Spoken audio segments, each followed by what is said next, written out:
todos, bienvenidos y bienvenidas al podcast del Camino del Entrenador. Hoy ya le tenemos aquí en pantalla. Para mí es un honor. No voy a hacer presentación porque siempre me lío y siempre me enrollo.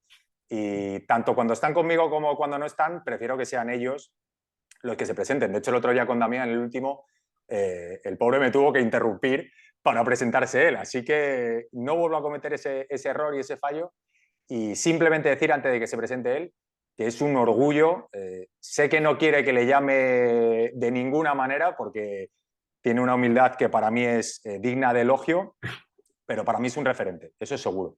Así que os dejo con Ignacio Benedetti y nada, bienvenido al Camino del Entrenador, al podcast. Oh, Muchas querido, gracias. gracias primero por la invitación y siempre por tus palabras, que es que yo me sonrojo porque uno, yo siempre parto de que yo sé quién soy y de dónde vengo, y entonces cuando alguien de tu recorrido, alguien de tu curiosidad, siente que quiere hablar conmigo, para mí wow, es maravilloso. Uno tiene que saber de quién es y de dónde viene, porque si no te puedes confundir. Y a mí, insisto, a mí gente como tú que quieran hablar conmigo, que no sé, a mí me conmueve. Pues es que creo que estaríamos así un buen rato porque ya te digo que para mí, tuve a Xavi Lucas en el primer programa, que para mí deportivamente y a nivel de gestión de grupo es mi maestro, y espero tener a mi otro maestro dentro de poco del juego, a ver si lo acabamos de cerrar. Y para mí, es verdad, para mí tú eres mi referente en todo esto. Cuando veía tu programa de Mi Fútbol con Óscar Cano, que me he visto esa charla 15 veces, y te escribía y te decía esto y lo otro, en cuanto que he podido quería contar contigo porque al final esto en parte nace gracias a ti, así que para mí es un placer que estés aquí. Nada, como te iba diciendo antes, haznos una pequeña intro. ¿Por qué has llegado o gracias a qué o a quién has llegado donde estás, considerando tu situación, cualquier situación como la de cualquier otro? Pero cómo has llegado hasta aquí, quién eres y más o menos qué es lo que te ha pasado para estar hoy donde estás. Bueno, primero que todo, yo soy venezolano y justamente estoy ahora en Venezuela. Eh, a mí me gusta el fútbol, me gustó siempre. No sé por qué, porque en mi casa no había afición al fútbol. Y mis primeros años yo estaba en una escuela que no había fútbol, sino fútbol sala. Uh-huh. Y aún así me gustaba y me llamaba la atención. Y en el Mundial del 82 veía los partidos siendo muy pequeño. El Mundial del 86 lo tengo mucho más vívido. Pero después, cuando entré en una escuela en que había fútbol y me gané un lugar tardío, pero me lo gané en el equipo y empecé a ser muy feliz, muy feliz. A mí no solamente la relación con la pelota, porque mi posición no era precisamente centrocampista. Yo era extremo, una pobre copia de cualquier extremo, pierna cambiada, por izquierda, yo soy derecho, pero era muy feliz. O sea, yo nunca, por ejemplo, hoy en día que uno ve todas estas celebraciones en televisión, yo no celebré un gol nunca yo solo. Era como una idiotez, ¿no? Te enseñaban otras cosas. Pero bueno, yo creo que estoy donde estoy, que no sé dónde es, porque uno debe saber quién es, pero uno no sabe dónde está muy bien. Eh, por la gente, básicamente lo que nos enseñaba Sartre, ¿no? Básicamente somos lo que otras personas han hecho con nosotros, ¿no? Lo que hacemos con lo que otras personas hacen. Y entonces, bueno, con lo que me han apoyado mis padres, con lo que me han acompañado mis amigos, he tenido la suerte de ir encontrando amigos también en el fútbol que son joyas, joyas de seres humanos. Yo no sé si, bueno, unos ganan, otros pierden, otros venden más libros o venden menos libros, no lo sé, pero son joyas. Y al fin y al cabo, lo que terminó siendo es eso, ¿no? Un recipiente del cariño de toda esa gente que me ha abierto puertas y me ha permitido preguntar y yo hacer propio el conocimiento de ellos. Claro, hacer propio siempre recordando manifestándole a la gente de dónde viene, pero hacerlo propio por sentir lo propio, ¿no? Yo creo que es eso, y que el fútbol a mí me sirvió para mucho. A mí el fútbol me dio amigos, me dio todo básicamente. Ahora que, según ibas diciendo, eh, yo lo vivo como propio, ¿no? O sea, al final lo que dices, yo creo que a todos, como seres humanos que practicamos actividades, ¿no? Como diría Paco, que practicamos un deporte o practicamos actividades, me resuena totalmente, ¿no? Y al final he hablado de Xavi Lucas como referente, he hablado de ti como referente, y creo que sería interesante para la gente que nos oye, para mí, desde luego, al final lo decimos muchas veces, yo lo he dicho, que yo hago este podcast porque me gustaría haberlo encontrado hace unos años, ¿no? Encontré el tuyo, pero pocos más. Entonces, al final, intento crear un contenido que me gustaría que todos los entrenadores tuvieran al alcance de su mano, porque creo que puede ser interesante. Entonces, para ti, ¿quiénes han sido tus referentes y por qué? Mira, no les pongo orden de importancia, sino lo que voy a mencionarlos desde lo que me va apareciendo, ¿no? Por ejemplo, Martí Perarnau. Martí conjuga la figura del maestro, el tipo que con una palabra calma y muy sensata te ayuda, el tipo que me ha abierto unas puertas que yo nunca creí posible. Insisto, yo soy de Venezuela. Uh-huh. Esto no es una limitante, pero yo lo tengo muy presente porque en el mundo del fútbol todavía Venezuela es un país o un fútbol exótico, por decirlo de alguna manera.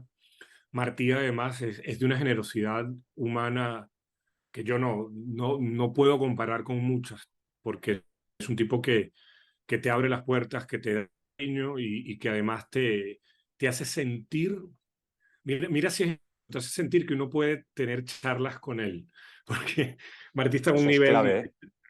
brutal pero además el cariño, y es alguien a quien yo, además de esa función de referente, de maestro, es alguien a quien yo quiero y a quien a mí no me alcanzará la vida para agradecerle.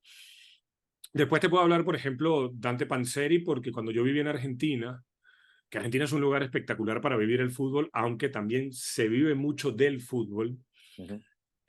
había una referencia a un tipo que era distinto, él ya había muerto, ¿no? Él murió justamente casi un año después de mi nacimiento y, y te digo que fue un descubrimiento encontrar un tipo que se refería al fútbol de una manera pensada, que no era tanto desde las tripas, ¿no? Desde la Uh-huh. emoción de el gol, la victoria, sino que era un tipo que más bien se metía en la esencia de este juego, ¿no? Y por ejemplo, una de las primeras referencias que él hace en su libro es al Homo Ludens de Huizinga. O sea, imagínate para un chico que ni sabía quién era Huizinga, que está acostumbrado a escuchar gritos y relatos emocionantes que te aparezcan con Huizinga y empiezas a buscar el libro que no se conseguía.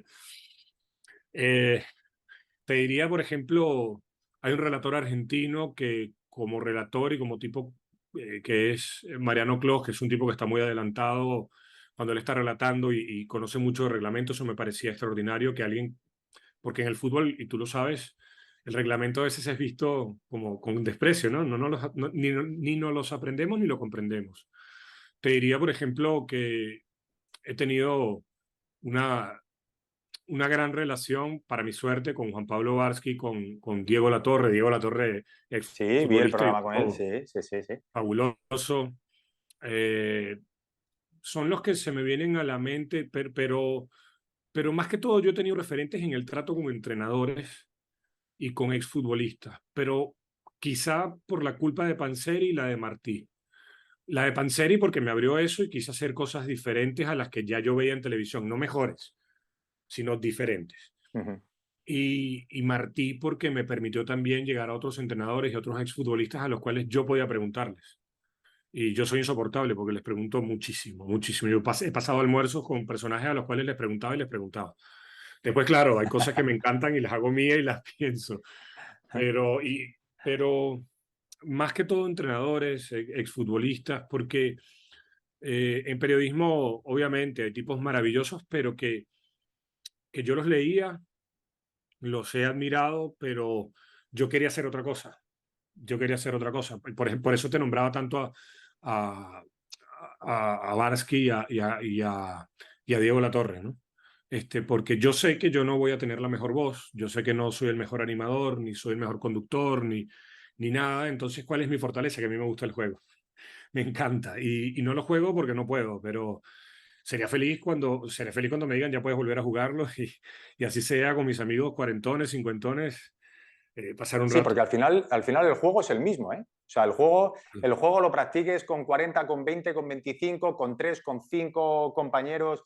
en el parque o en un campo de fútbol es exactamente el mismo. O sea, el juego no cambia. No, Ahí el está juego es, la esencia, ¿no? Y lo sagrado, el yo juego es creo. idéntico. El juego es idéntico porque se trata de apoyarte, de compartir, de asociarte. Y esa palabra apoyarte trae tantas cosas como la confianza, la empatía. Y ahí es cuando dices, por eso es que este juego es extraordinario. Entonces, ¿qué me importa si ya no corro lo de antes o ya no le pego la pelota como antes? Lo importante es que estás en un momento en el que el mundo ya no te importa ese pequeño ecosistema. Sí, es que, a ver, cuando hablo contigo es inevitable, yo creo que a ti también te pasará que nos venga Paco y Joan sobre todo, pero Paco sobre todo a la cabeza, ¿no? Entonces, yo siempre recuerdo a Paco cuando dice que es que el ser humano es un animal gregario, ¿no? O sea, el ser humano ha nacido para colaborar, igual que prácticamente todos los animales. Entonces, es que ya entramos en el juego, es inevitable, ¿no? Pero Claro. cuando te... Y siempre desde el respeto hacia todo el mundo, ¿eh? Pero cuando te intentan hacer ver que hay diferentes maneras de ver el juego, que sí, que yo estoy de acuerdo, pero sabes que hay una que encaja con el ser humano y hay otras que no encajan tanto, ¿no? Entonces, ahí es donde podemos entrar en el debate un poco eterno, que podríamos estar horas y horas, ¿no? En ese juego, la esencia del juego o la lógica interna que también te preguntaba Camilo, ¿no? En saber disfrutar, que no sabemos cuál es, pero desde luego la vives y la sientes y sabes que estás jugando al fútbol, en este caso, en cualquier situación, con cualquier persona, porque al final la esencia es la misma y eso es lo que notas y eso es lo que te emociona, yo creo. Es que yo creo que el ser vivo, ya ni siquiera los animales, porque a veces cuando observamos detenidamente, cosa que yo no sé hacer, las plantas también nos encontramos esas redes de apoyo y de colaboración. Y fíjate lo que es la inteligencia, ¿no? Que es básicamente esa capacidad de pensar y de reflexionar y de crear cosas que están más allá de la imaginación, que nos ha dado la naturaleza a los seres humanos. En muchos casos la utilizamos para lo contrario, ¿no? Porque cuando tú ves una fila de hormigas, ellas, eso les es innato, ¿no? Estamos colaborando todas para recoger esto que es un alimento y después comeremos. Cuando tú ves a los perros que van a lamer en las heridas a otros, también te encuentras con eso. Y nosotros, que nos han hecho creer que somos la especie superior por esta capacidad intelectual que tenemos, también tenemos esa debilidad de caer rápidamente digamos, en las miserias, ¿no? O en la miseria. Y es cuando uno dice, bueno, ¿y entonces para qué tenemos esta posibilidad de ser seres pensantes, ¿no? Y el fútbol, y esto no es mío, esto es de Panseri, por eso, y aquí la gente se dará cuenta por qué mi admiración. Él escribió alguna vez que el fútbol era la más perfecta ventana a la vida en sociedad del ser humano, porque todos los mensajes que nos dan de hechos individuales del fútbol, todos sabemos que en realidad eso no es así, que no hay hechos individuales. Claro que hay personas, pero que en la dinámica del fútbol te lleva a que esa persona está dentro de ese ecosistema, de ese sistema de relaciones, en esa continuidad de Absolutamente. hechos complejos que define Paco al fútbol. Y yo creo que eso es una batalla que tenemos que seguir dando, ¿no? Que la perderemos y por eso mismo es que hay que darla, porque cuando algo está perdido es cuando no hay nada que perder, porque ya está perdido. Exactamente, exactamente, exactamente. Es que sí, es una batalla, Ignacio, es una batalla. Eh, pero nosotros creo que como entrenadores, por lo menos hablo en mi caso, esto es como los superhéroes, ¿no? El que tiene un gran poder tiene una gran responsabilidad. Entonces creo Sí. que tenemos una gran responsabilidad. Y ahí va mi siguiente pregunta. ¿Qué responsabilidad crees que tiene un entrenador de cara a la sociedad? ¿O qué crees o cómo crees que podría ayudar un entrenador a mejorar la sociedad? Aunque suene muy utópico, ¿no? Pero ¿qué podemos aportar, incluso los periodistas deportivos también, en conjunto, haciendo tándem? ¿Qué mensaje podemos dar para que esta sociedad, no sé si que mejore, pero por lo menos vaya en una línea más, no sé si ecológica o más orgánica? No sé, ¿me entiendes más o menos? Sí, sí, sí, claro, claro, claro. Yo te comprendo perfectamente. Yo creo que lo primero es que yo sé que la palabra entrenador está puesta en aquel que conduce grupos deportivos y que por supuesto diseña tareas, acompaña, pero el entrenador al fin y al cabo es un maestro. es un tipo que al conducir enseña. Y no es enseñar de solamente transmitir el conocimiento, sino que puede enseñarle al futbolista la vía que tiene enfrente. El entrenador no va a construir esa vía, pero le decirle al futbolista, mira, quizás por la dinámica del juego no te estás dando cuenta de esto y mira lo que tienes ahí. A mí me pasa jugando con ajedrez, que a veces llego a unas posiciones en que mi profesor me dice, y lo tienes muy cerca, y yo tengo el tablero, a ver, el tablero es Sí, sí, chiquito, sí, no y lo no te ves, das ¿no? cuenta. Sí, sí, sí. Eso es ser el profesor. No me va a enseñar a dar un jaque, pero me ayuda a identificar. Y yo creo que en el caso del entrenador de fútbol, que insisto, para mí es un maestro, la manera que tiene de contribuir o que tendría de contribuir a una identificación al periodismo, a la sociedad, de la importancia de este rol y de ayudar un poco en cierta mejoría es el respeto por la actividad. Cuando yo escucho a un entrenador, sea el que sea, yo sé que el ejemplo nos va a retrotraer un hecho cercano, pero no va hacia él, ¿eh? Y lo voy a aclarar, no va hacia Xavi, ¿eh? Ujú. Porque Xavi no es el único que lo ha dicho, pero entiendo que como está muy presente, se pueda confundir.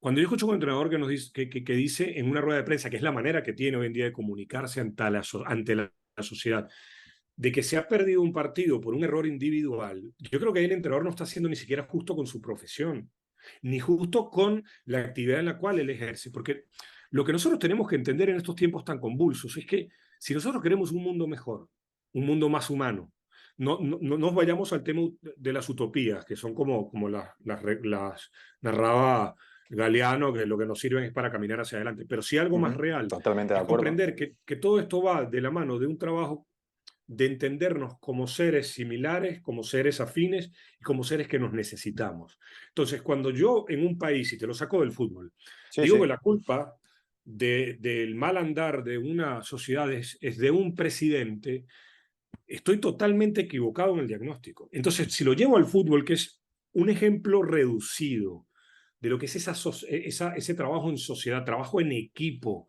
que es maravillosa palabra, equipo. Yo creo que se está educando muy mal, porque además, ¿qué pasa en muchos equipos por otro lado? Al mejor futbolista le damos la capitanía. ¿Y por qué se la damos? Porque hace más goles. Pero entonces, ¿qué estamos diciendo? Que el que hace más goles es más importante. Cuando estamos hablando de una actividad en conjunto, esto no es un juego de ajedrez. Es que incluso hasta en el juego individual dependo de ti como ponente. Entonces, yo creo que el entrenador tiene que, idealmente, esto es una aspiración, esto yo no puedo pretender que esto sea así, pero el entrenador tiene que revisar mucho su discurso en la derrota, tiene que revisarlo mucho, porque yo entiendo que la sociedad está esperando un harakiri, pero no tiene ni que ser un harakiri, pero también tiene que ser cuidadoso de ese oficio y decir, hemos perdido como equipo porque nos hemos dejado tal cosa. Esto de errores individuales para mí, a mí me hacen mucho ruido y me fastidia mucho. Porque es Sí, lo que te sí, digo, somos un equipo. Tú al sí, porque lateral, cuando tú juegas entre amigos, el lateral amigo tuyo se equivoca y no vas no, fuimos todos. y perdón, Ignacio, o sea, puede quedar como, entiéndeme, de cara a una rueda de prensa, ¿no? No, perdemos todos y ganamos todos. Pero es que realmente, ese error individual no existe. O sea, no existe. esto es algo que llevo yo semanas hablando con gente, con entrenadores. Ese error individual viene a lo mejor de un error anterior de un compañero o de un error de hace un minuto que o sea, esos errores individuales no existen. A mí me molesta igual porque hay una falta de autocrítica, que es lo que también pasa en la sociedad. Además, Entonces, Miguel, mirar hay, para hay un adentro. caso, hay un caso que sí te lo traigo a la actualidad, el día de Champions que Piqué es señalado como un futbolista que se equivocó. Y digo, yo no puedo decir que se equivocó si yo no reviso todo lo que ha pasado anteriormente. Y si yo entonces tengo que revisar lo que ha pasado anteriormente, no existe el error individual. Existe una toma de decisiones que no fue correcta a nivel colectivo. Porque, y aquí voy a Paco otra vez, si el fútbol es la sucesión de hechos complejos, entonces ¿cómo puedo hablar de algo individual? ¿Cómo puedo abstraer una Es que circunstancia? es imposible. Claro. Entonces por eso son 90 minutos, a pesar de que ahora estas tecnologías como el VAR nos los quieran hacer insufribles, pero son 90 minutos. Entonces todo lo que está pasando es hijo y responsabilidad y consecuencia de algo que pasó y al mismo tiempo va a ser padre y causa de lo que va a De seguir lo pasando. siguiente que Entonces, pase, por supuesto. Es que es yo, terrible. yo ahí la duda que tengo, es si el entrenador, el espectador, el jugador no se quiere dar cuenta y realmente es consciente, pero es más fácil no asumir errores y echar balones fuera, o realmente es consciente, pero no tiene la valentía y la autocrítica de darlo a conocer, ¿no? O sea, al final, volvemos a lo de antes. Cuando un entrenador falla, obviamente falla el entrenador. O sea, obviamente el máximo responsable somos nosotros, Claro. pero no el único responsable, ni para bien ni para mal. Porque al final tú estás formando parte de ese ecosistema, como tú bien dices, de ese engranaje de sistema complejo, que si tú fallas van a fallar todos, pero si todos fallan, tú también vas a fallar. Entonces, creo que ahí te lo compro 100%, creo que es un punto muy importante para que el entrenador aporte a la sociedad. Esa autocrítica que además Damián en el capítulo anterior también hablaba, ¿no? Sí, sí, lo vi. Él lo llamaba, ¿qué palabra ponía? Eh, no me acuerdo. Y yo le dije, bueno, demagogia, dijo, exactamente. O creo que él dijo demagogia y yo le cambié una palabra para entenderlo mejor, ¿no? O sea, al final es asumir los errores propios, pero sabiendo que esos errores vienen de un sistema complejo y que todos pertenecemos a las victorias y todos pertenecemos a los errores. Pasa es que ahí, fíjate que tú mencionas a los futbolistas, al público a los entrenadores, ¿no? Yo creo que al futbolista hay que educarlo, obviamente, educarlo es una palabra muy fuerte, acompañarlo en la Uh -huh. identificación de esto salió mal, por qué salió mal y qué se puede hacer para que no se repita. El entrenador, bueno, los hay como todos, ¿no? Es decir, hay entrenadores que sí tienen esa autocrítica y que sí son capaces de hacer un diagnóstico de la circunstancia que después intentarán corregirlo. Y yo creo que yo al público le quito responsabilidad. Porque el público se hace hincha de un equipo, quiere celebrar, quiere enamorarse, quiere sentir cosas. Pero ese público se educa a partir de los mensajes de quienes estamos en los medios. Efectivamente, Y, y efectivamente. Es en una el gran fútbol responsabilidad, de hecho. es una gran responsabilidad. Y en el fútbol hemos creado un ecosistema, yo no me atrevería a decir machista, sino caníbal, muy caníbal en el que hay unos conceptos, no, ni se nos ocurre explorar, digamos, cualquier tipo de evolución en el análisis del juego, ni se nos ocurre tampoco aceptar errores y también no se nos ocurre hacer una autocrítica del papel que nosotros, quienes estamos ante un medio de comunicación y que hoy en día YouTube, Twitter, Twitch son medios de comunicación también, Absolutamente. no nos damos cuenta de la responsabilidad que tenemos. No nos damos cuenta, no la aceptamos. Entonces, una cosa es que opinemos sobre el gusto o no de un estilo de juego. Pero ahora, por ejemplo, cuando había una serie de burlas, y esto lo recuerdo hacia el papel de Quique Setién en el Fútbol Club Barcelona, o la burla hacia Zidane en su momento cuando decían que era un simple alineador, tú dices, ya va, que eso lo diga un fanático, un hincha, yo no le voy a cuestionar, pero ¿por qué lo está diciendo? Porque lo hemos educado de esa manera, porque hemos llevado el bar con B de barco, lo hemos llevado a los medios, y eso es terrible, eso es terrible. Entonces, por eso es que yo al hincha lo separo de todo esto, y yo creo que el entrenador en los últimos 40 años, cuando todo esto ha empezado a agarrar fuerza mediática, me refiero al negocio del fútbol,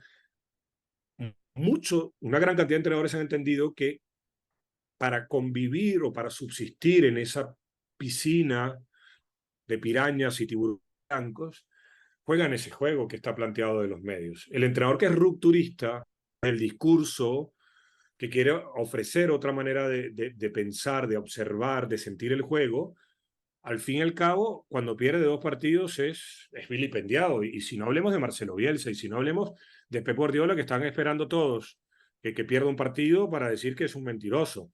Hoy yo leía un medio, el ADN no existe, existiera Messi. Y digo, pero por Dios, ¿de verdad eso es lo que nosotros queremos Esa es la actividad que nos está dando de comer.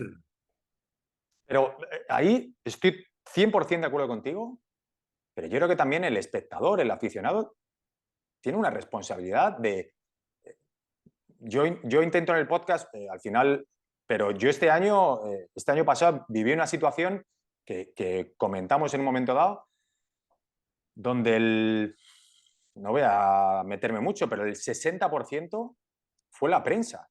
Y estoy hablando poco. O sea, a mí me decían cosas por la calle que, bueno, no, es que no voy a entrar, pero es que, claro, me lo ha recordado. Y era todo porque se había filtrado a la prensa. Claro. Y lo pasamos muy mal. Digo, lo pasamos, mi familia lo pasó muy mal, yo lo pasé muy mal, mi pareja lo pasó muy mal, el equipo lo pasó muy mal. Y era todo porque había 3, 4 periodistas que tenían unos intereses X y, bueno, se dedicaron a crear esa imagen y a venderla. Entonces, en el momento que sale, bueno, tú lo sabes perfectamente, en el momento que sale y que sale en los medios, pues ahí ya pues estás El aficionado lo perdido. compra. Pero Lo el compra, aficionado... pero hay una responsabilidad del aficionado, yo creo, de decir, bueno, a Mira, ver, ese espíritu crítico, yo creo. en otra época de la vida o de mi vida, te diría que sí. Te hubiese dicho que sí. Hoy en día, quizás porque, no sé, los años pasan, ¿no? Y uno, yo digo, tienes una familia, padre, madre o lo que sea, y 2 hijos. La situación actual del mundo, la situación para poder subsistir en el mundo te llama a que la familia se reúna 8 o 9 de la tarde. Y se reúnen y ahí vamos a decir que cenan los 4 que te acabo de mencionar. Sí. Y después las tareas de la escuela. Y después, no sé, hay que arreglar alguna cosa de la casa, lavar la ropa, lo que sea. Y la gente llega tan cansada y tan frustrada del día a día que lo hemos llevado a que esa capacidad crítica para en algún momento dado cuestionar a quien te está bombardeando con esa información, esa capacidad crítica queda anulada. Pero no, yo no lo siento que sea porque en esta sociedad de consumo inmediato sea el consumidor el que quiere, sino que lo hemos llevado a eso. Porque si tú, ¿cuántos mileuristas hay en España? Y el que no lo sabe, un mileurista no la pasa bien, no la pasa bien. Sí, Entonces, tienes razón. ahí, Sí, fíjate que cuando pero Lillo dice que el fútbol es el gran consolador social, a veces suena a despectivo hacia el juego, pero es que no va hacia el juego, va hacia el mundo de los grandes negocios, que yo tampoco estoy en contra del mundo de los grandes negocios, porque es el que también nos permite vivir de esto, pero la exagerada manipulación que han hecho de esta actividad del fútbol. Entonces, cuando a veces no teníamos claro si teníamos mascarillas o no mascarillas, tenía que volver la Champions.